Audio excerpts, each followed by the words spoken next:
अस्सलामुअलैकुम। मोहम्मद अज़हर सिद्दीक अपने programme political diaries के साथ हाज़िर खिदमत है। बहुत शुक्रिया आपका। मैं इससे ज़्यादा प्रोग्राम नहीं कर सकता, बड़ा मुश्किल होता है मुझे मैनेज करना भी, और फिर चीज़ें भी सारी आप तक एग्जैक्ट पोजीशन में आनी चाहिए। और अभी क्या हो गया कि खातून जज को धमकी वाला जो है ना, इमरान खिलाफ तहकीकात करने वाली GIT तहलील कर दी। आपको पता है इस्लामाबाद हाई कोर्ट की जानब से रवा माह के अवाइल में ना साबिक़ वज़ीर-ए-आज़म इमरान खान की जानब से दहशतगर्दी के इल्ज़ाम को हटाने के बाद सेशन जज को धमकियाँ देने पर वज़ीर-ए-आज़म के खिलाफ दहशतगर्दी के इल्ज़ामात की तहकीकात के लिए कायम की गई जो मुश्तरका तहकीकाती टीम है ना, को तहलील कर दिया गया। अफसरान ने बताया था कि इमरान खान इस्लामाबाद हाई कोर्ट पेश होने के बाद GIT ने केस में अपना बयान रिकॉर्ड कराने के लिए चालान जमा करवा दिया। चार्जशीट जो है ना, इंसदाद दहशतगर्दी एक्ट के सेक्शन 7 के तहत और उसके अलावा सेक्शन 186, 188, 504 और 500 पे को शामिल किया गया। ताहम 19 सितंबर को इस्लामाबाद हाई कोर्ट के हुक्म के बाद इमरान खान के खिलाफ दहशतगर्दी का इल्ज़ाम तो खारिज कर दिया गया, और पुलिस और प्रोसिक्यूशन डिपार्टमेंट के साबिक़ अफसरान अज़हर शाह के मुताबिक हाई कोर्ट के हुक्म के बाद GIT को ख़त्म कर दिया गया। और अब ये केस सिर्फ़ और सिर्फ पाकिस्तान की ताज़ियात 186 भी नहीं बनता, 188 भी नहीं बनता, 504 भी नहीं बनता, 506 किसी हद तक बनता है तो वो सेशन कोर्ट में चलाया जाएगा, और इस दहशतगर्दी की अदालत चालान को ज़िले और सेशन अदालत में भेजेगी। और ये चालान, ये अदालत की स्वाबदीद है कि वो GIT की पेश करदा चालान को कबूल करे या तफ्तीशी अफसर से सेक्शन 186, 188, 504 और 500 के तहत 506 के तहत नया चालान पेश करने का कहे। इस बारे में जो है ना वो रिपोर्ट जो है वो सेशन कोर्ट में पेश करनी हुई, उसमें बताया जाएगा कि चार्जशीट में दहशतगर्दी का इल्ज़ाम हटा दिया गया, ये हटाना पड़ेगा वरना तौहीन अदालत होगी, और इस नतीजे में चालान को समाअत के लिए सेशन अदालत भेजा गया है। और हुकाम के मुताबिक पुलिस को ये अदालत में ये भी बताना होगा कि चालान तहलील होने वाली GIT की जानिब से बनाया गया था और जमा करवाया गया था। सेशन जज की स्वाबदीद है कि वो नया चालान तलब करे या इसको कर दे। ये आपको याद है 20 अगस्त को इस्लामाबाद में रैली के दौरान एडिशनल सेशन जज ज़ेबा चौधरी और इस्लामाबाद एहलकारों के ख़िलाफ़ मुतनाज़ा बयान देने पर इंसदाद दहशतगर्दी एक्ट के सेक्शन 7 के तहत मुकदमा दर्ज किया था, और 22 अगस्त को इंसदाद दहशतगर्दी एक्ट के सेक्शन 9 के तहत GIT तश्कील दी गई थी, जिसकी सरबराही SSP इन्वेस्टिगेशन कर रहे थे, जबकि इसमें SDPO मारगला, SHO मारगला और इंटेलिजेंस ब्यूरो का एक नुमाइंदा शामिल था। डेरा इस्माइल खान में रुकने असम्बली के घर दहशतगर्दों का हमला, पुलिस एहलकार शहीद हो गए। कराची डेरा इस्माइल खान में पाकिस्तान तहरीक इंसाफ के रुकन खैबर पख्तूनख्वा असम्बली आगाज़ खान गंडापुर के घर दहशतगर्द के हमले से एक पुलिस एहलकार शहीद हो गया और 2 ज़ख्मी हो गए। नामून अफराद जो है ना फायरिंग के बाद फरार होने में कामयाब हो गए, और अस्पताल जाके वो सैफुर रहमान जो है ना बेचारा शहीद हो गया। और जो उस वक्त जो आगाज़ गंडापुर जो हैं वो घर में मौजूद नहीं थे, उनके छोटे भाई और तहसील चेयरमैन अरेज़ गंडापुर और फैमिली के दीगर अफराद घर पर भी मौजूद थे। और ये जो बात आगाज़ गंडापुर के वालिद इकरामुल और चाचा इसरारुल्लाह दहशतगर्दियों की तरफ से किए गए खुदकश हमलों में शहीद हो चुके हैं, और दोनों जो हैं वो सूबाई वज़रा रह चुके हैं। पेट्रोलियम की कीमतों के हवाले से सुबह केस पे लाहौर हाई कोर्ट में लगा है, और मैं अदालतों के सामने ये सारे मामला अब रखूँगा।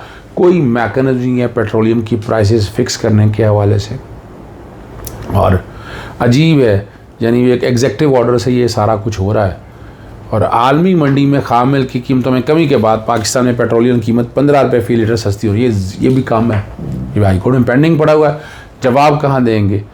1 अक्टूबर से डीजल की कीमतों में 15 रुपये लीटर कमी हो सकती है, पेट्रोल 5 रुपये लीटर, ये जस्टिफाई करना पड़ेगा। और जो जवाब दाखिल किए हैं, जवाब में भी अजीब व गरीब सी बातें की हैं। बैकग्राउंड पे मैं जवाब दोनों ही चला रहा हूँ, स्कैन मैंने करवा लिए हुए हैं। और सितंबर तक इम्पोर्टेड फ्यूल की कीमत के मुताबिक 1 अक्टूबर से कम कीमतें लागू होंगी। पेट्रोलियम 29 जो है ना डेवलपमेंट लेवी में इजाफा ना हुआ तो कमी यकीनी है। अच्छा, इसी के साथ अब बिजली में जो हम भुगत रहे हैं, जो फ्यूल एडजस्टमेंट चार्ज में हमने, और महंगे ईंधन से चलने वाले पावर प्लांट, को बंद करने का फैसला। इससे लोड शेडिंग बढ़ने का खदशा भी हो सकता है।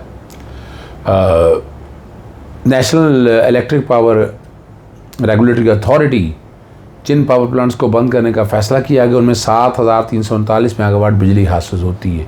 उनमें के इलेक्ट्रिक के 682 मेगावाट के प्लांट भी शामिल है। फर्नेस ऑयल पर चलने वाले 11, दरामदी एलएनजी पर चलने वाले 5 और गैस पर चलने वाले 3 पावर प्लांट की बंदिश पर काम शुरू कर दिया।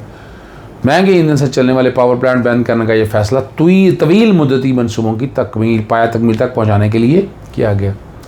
बिजली के मौजूदा बहरान पर काबू कर पाने के लिए national transmission and dispatch company जो NTDC कहलाती है एक तवील मुद्दती मनसूबा बनाया बेवकूफ़ बनाने के लिए। 19 अक्टूबर को यहाँ नेपरा समाप्त करेगी। एक बड़ा अहम इशू है प्रोहिबिटेड फंडिंग में, हालांकि इसमें मैंने तो केस काफ़ी हद तक डेवलप कर लिया है।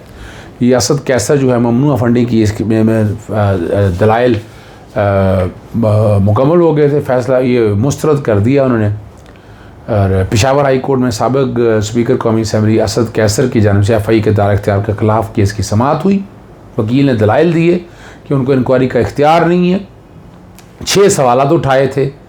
अदालत ने इंक्वायरी पर सवाल किया था कि क्या इलेक्शन कमीशन ने इंक्वायरी का कहा, तो FI के पास जवाब नहीं है। ये सियासी बुनियादों पर बनाया गया केस है। एडिशनल अटॉर्नी जनरल का कैबिनेट ने फैसला किया है, FI ने इंक्वायरी शुरू की। PTI ने जो अकाउंट तस्लीम नहीं किए उनकी इंक्वायरी ज़रूरी है कि वो किसके अकाउंट है, पैसे कहाँ से आए, और FI इख्तियार मुकम्मल कर सकता है।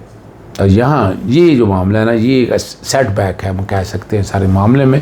इससे बड़े मसाइल पैदा हो सकते हैं, लेकिन असूली तौर पर तो FI को इख्तियार नहीं है। किस कानून, ये समझना है ना, किस कानून के तहत FI ये बना रहा है, कौन सा जुर्म जो है इन्होंने किया। इसमें तो आप याद रखिएगा, इसमें तो मुतलका मिसाल के तौर पर जो गवर्नमेंट ऑर्गेनाइजेशंस हैं उसके कॉन्टेक्स्ट में FI को इख्तियार है। इस्लामाबाद गुना को पता है अडियाला जेल को हिरासती के करार दे दिया गया। और अडियाला जेल रावलपिंडी में कैदियों पर तशद्दुद और गैर इंसानी सलूक होने के मामले पर तहकीकात का हुक्म जारी कर दिया गया है। इल्ज़ामात बादी नज़र में बताया यही गया कि बेबुनियाद नहीं है। और खुफिया रिपोर्ट के मुताबिक अडियाला जेल को कानून के मुताबिक चलाने की बजाय हिरासती कैंप बना दिया गया और गैर इंसानी जो सलूक है वो किया जा रहा है। इंसानी हकूक़ कमीशन को अडियाला जेल में होने वाली इंसानी हकूक़ की पाबंदियों की तहकीकात का हुक्म भी दे दिया है। कौमी इंसानी हकूक़ कमीशन के मेंबर पंजाब से तहकीकाती रिपोर्ट जल्द से जल्द तलब कर ली है। मोनस लाई के अगेंस्ट भी FI का मुकदमा फ्रिवलस है, बहरहाल ख़ारिज करने की दरख्वास्त है। जस्टिस असद जावेद कुराल के पास थी, मौजूद थी। जवाब देने के लिए वक्त दिया जाए। सरकारी वकील 3 नुकात अहम है। FIR के इस इल्ज़ाम में लगाया गया कि वज़ीर आला रहीम यार खान शुगर मिल का NOC जारी किया गया कि वज़ीर, और इस वक्त NOC बैन था। ये वकील ने बताया। यह NOC किसने जारी किया? अदालत के रिमार्क्स है। NOC को पहले भी अदालत में चैलेंज किया गया था, वकास शुगर मिल ने चैलेंज किया है। अदालत ने इस रिट को खारिज कर दिया। और ये वो सारे मौक़िफ़ हैं जो वहाँ पर लिए गए हैं। इमरान खान अपने जितने भी खिताब हैं वो उसकी फ़ाइनल कंक्लूजन की तरफ लेकर जा रहे हैं। अब वो सड़कों पे निकलने का कब ऐलान करते हैं, किस तरह ऐलान करते हैं, वो आने वाले दिनों में आपको नज़र आ जाएगा। प्रोग्राम ख़त्म करने से पहले ARY पे मैंने बड़ी स्पेशली बहुत सी चीज़ों का सवालों का जवाब दिया, वो ज़रा गुफ्तगू सुनिएगा। कुछ सवालों के जवाब आप तक रह भी गए हैं तो वो उसमें देख लीजिएगा। कानूनी पहलू हैं उस पर ज़रा हम बात कर लेते हैं। हमारे साथ मौजूद हैं अज़हर सिद्दीक साहब। थैंक्स अलॉट फॉर वेटिंग और आप हमारे साथ मौजूद रहे। ये ज़रा बताएं कि ये अब इस मामले पे ये जो ऑडियो लीक्स हुई हैं इनकी कानूनी हैसियत क्या है, क्या इस पे हो सकता है, कैसे इन्वेस्टिगेट किया जा सकता है, क्या नज़र आता है आपको?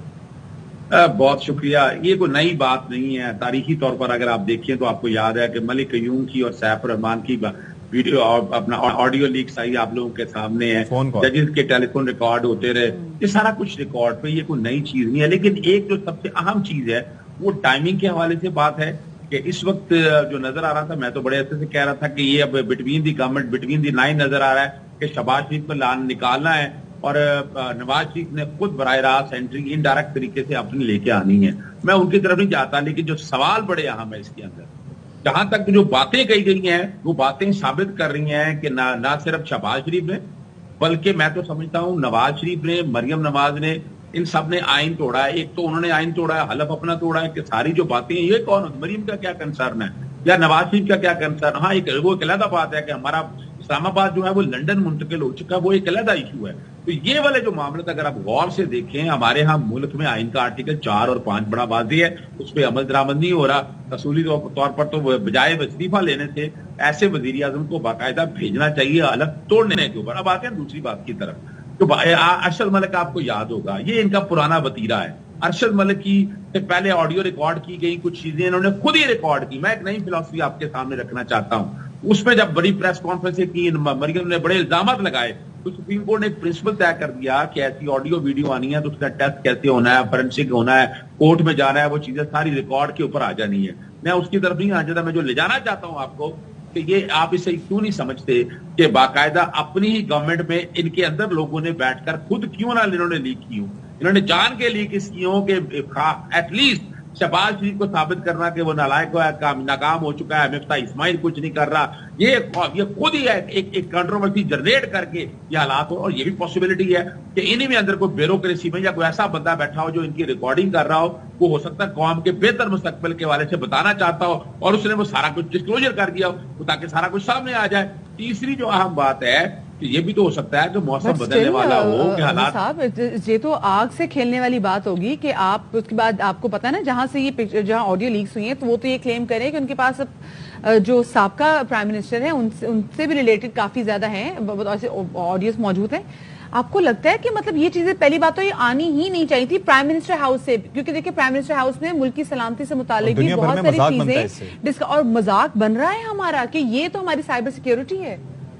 अच्छा देखिए, मैं अब आता हूं आपकी जो लीगल इश्यूज के ऊपर। अगर लीगल इश्यूज को अगर आप सामने रख के देखें तो ये ऑफिशियल सीक्रेट की भी वायलेशन है। ऑफिशियल सीक्रेट एक्ट सामने रखे, आपका मौजूद है वहां पर, उसकी वायलेशन है। ये पर्चे बनते हैं इनके ऊपर, जो कुछ भी हुआ ना, अगर आप वाकई चाहते हैं कि इसकी इंक्वायरी कर रही है, इन्वेस्टिगेशन कर रही है और हालात और वाकई सामने रखते हैं, ये तो अभी मिसाल के तौर पर सबसे ज्यादा डिस्टर्ब तो मौजूदा गवर्नमेंट है, वो पर्चे देती है इसके ऊपर। पहले दिन ही पर्चा, भाई वहां वजीर दाखिला कहाँ है, वजीर कानून कहाँ है, वो सारे आके पर्चे देती है और वहां बैठ के कोई देर लगनी थी तो ऑफिस के स्टाफ में आप लोगों के पास 24 घंटे के अंदर इंक्वायरी आ जानी चाहिए। ऐसे ही आप लोग समझे इस बात को कि यहाँ वजह ये है कि यहाँ इशू यहाँ नहीं है, यहाँ इशू है हम लोगों को उलझाया हुआ है, फंसाया हुआ है। और आपने वो देखा नहीं कि ये ऑडियो लीक हुई, ऑडियो लीक में ये फंस गए, इन्हें अंदाजा नहीं था कि क्या कुछ करना है, और उसके बाद मरियम औरंगजेब को प्लांट करके वहां पर एक नया ड्रामा जनरेट करने की कोशिश की गई। यहां जो समझने वाली बात है, अगर वाकई ये गवर्नमेंट सिंसियर है ना, तो इन्हें तो 24 घंटे के अंदर कौम के सामने पर्चे दर्ज करके वो चेहरे बेनकाब करने चाहिए थे जिन्होंने ये सारा कुछ किया।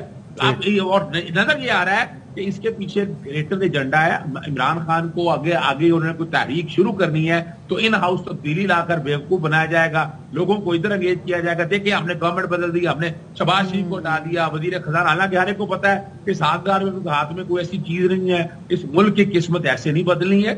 सबसे बेस्ट वे जो है वो, जैसे इमरान भी डिमांड कर चुके हैं, मैं भी समझता हूं कि नए इलेक्शन की तरफ जाएं और इस वाले मामले को सेटल करने के लिए जब तक एक कानून साजी नहीं बनाएंगे, इस सारे मामला को कंट्रोल, ऑफिशियल सीक्रेट अपनी जगह पर मौजूद है, लेकिन प्राइम मिनिस्टर ऑफिस में इस तरह की चीजों को रोकने के लिए बड़े बड़े कॉन्स्टिट्यूशन ऑफिस में अगर आप कानून नहीं बनाएंगे तब तक मसाइल हल नहीं हो सकते। सही कानून साजी बहुत ज्यादा इंपॉर्टेंट है। इजाज़त चाहता हूँ। अस्सलाम वालेकुम, अल्लाह हाफिज़, पाकिस्तान जिंदाबाद।